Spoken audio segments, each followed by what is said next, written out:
Assalamualaikum warahmatullahi wabarakatuh. Perkenalkan, nama saya Muhammad Ardi Julianto. Alamat saya Serah Panceng Gresik. Dari Prodi PAI semester 7 Institut Agama Islam Tarbiyatul Thalabah.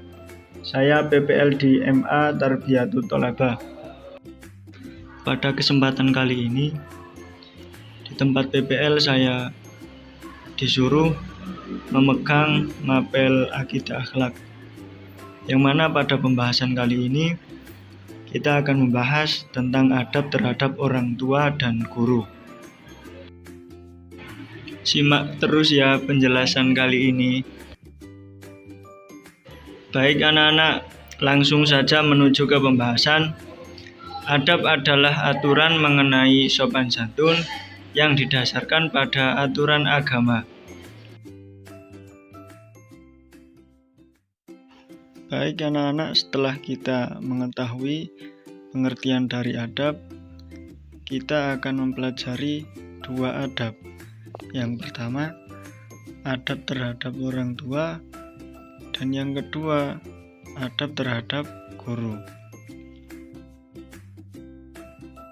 Oke, mari kita lanjut ke pembahasan yang pertama, yakni adab terhadap orang tua dalam kehidupan sehari-hari. Yang pertama, mencium tangan. Dalam artian, kita ketika pergi kemana-mana atau berangkat ke sekolah, kita harus berpamitan kepada orang tua kita, sekaligus mencium tangannya. Yang kedua, belajar dengan rajin. Kita sebagai anak yang baik, kita harus belajar dengan rajin, agar orang tua kita bangga kepada kita. Yang ketiga, menjaga kebersihan badan dan pakaian. Kita sebagai anak yang baik, kita harus menjaga kebersihan diri sendiri, terutama pakaian kita. Kita jangan sampai merepotkan orang tua, apalagi orang tua kita yang disuruh mencucikan baju kita yang kotor. Yang keempat, jujur, lemah lembut, sopan, dan tidak berkata kotor. Kita sebagai anak yang baik, kita harus jujur kepada orang tua, harus lemah lembut, sopan, dan tidak berkata kotor. Jangan sampai kita membentak orang tua, sampai orang tua kecewa dengan kita. Yang terakhir, hormat dan mematuhi semua nasihat orang tua. Dalam artian, mematuhi nasihat yang baik ya anak-anak. Jangan sampai kita menuruti nasihat yang jelek. Karena dalam Islam, perbuatan jelek itu tidak diperbolehkan. Baik anak-anak, lanjut ke materi yang selanjutnya, yakni adab terhadap orang tua yang sedang sakit. Yang pertama, menjaga dan melayani dengan sabar. Kita sebagai anak yang baik harus menjaga orang tua yang sakit dan merawatnya dengan sabar, dengan ikhlas, dengan kasih sayang sepenuh hati. Yang kedua, berdoa untuk kesembuhannya. Kita sebagai anak yang soleh dan solihah, kita harus berdoa untuk orang tua kita, agar mereka diberi kesehatan, agar tetap bisa menjalankan kewajiban-kewajibannya. Yang ketiga, mengantarkan berobat. Nah, kita sebagai anak yang baik, kita harus berikhtiar juga. Karena ada yang mengatakan usaha tanpa doa itu sombong, dan doa tanpa usaha itu bohong.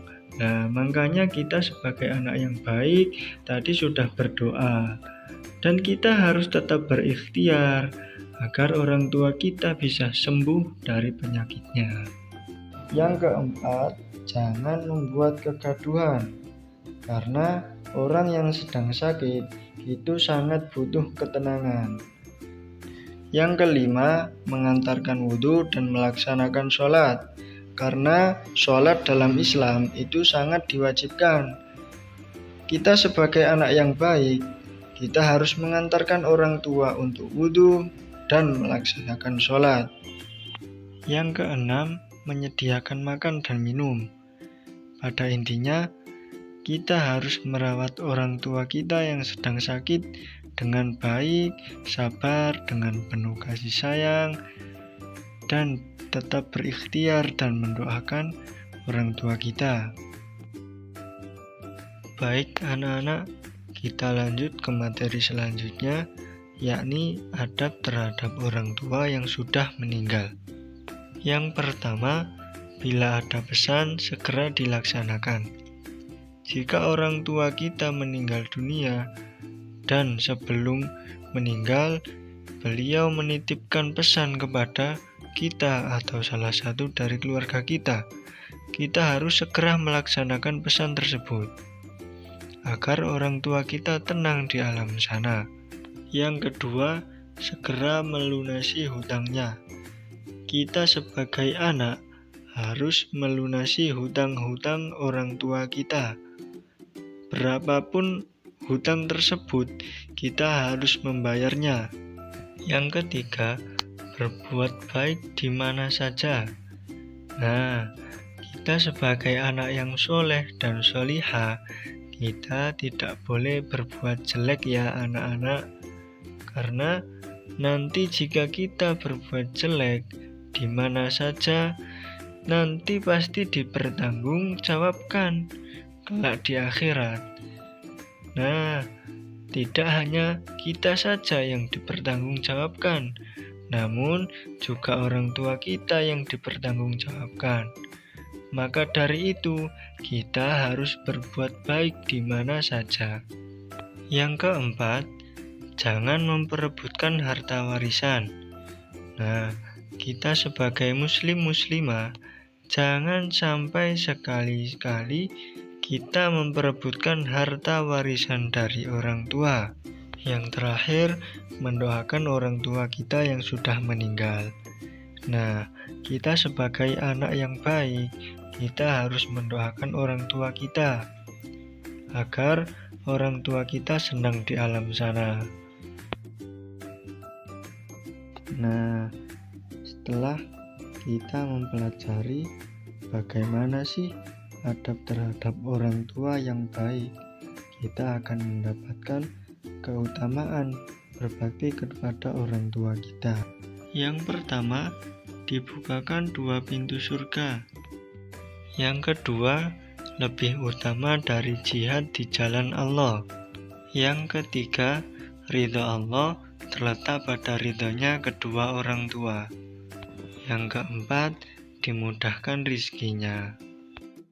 Dan yang terakhir, dimudahkan dalam segala urusan, baik dunia ataupun akhirat.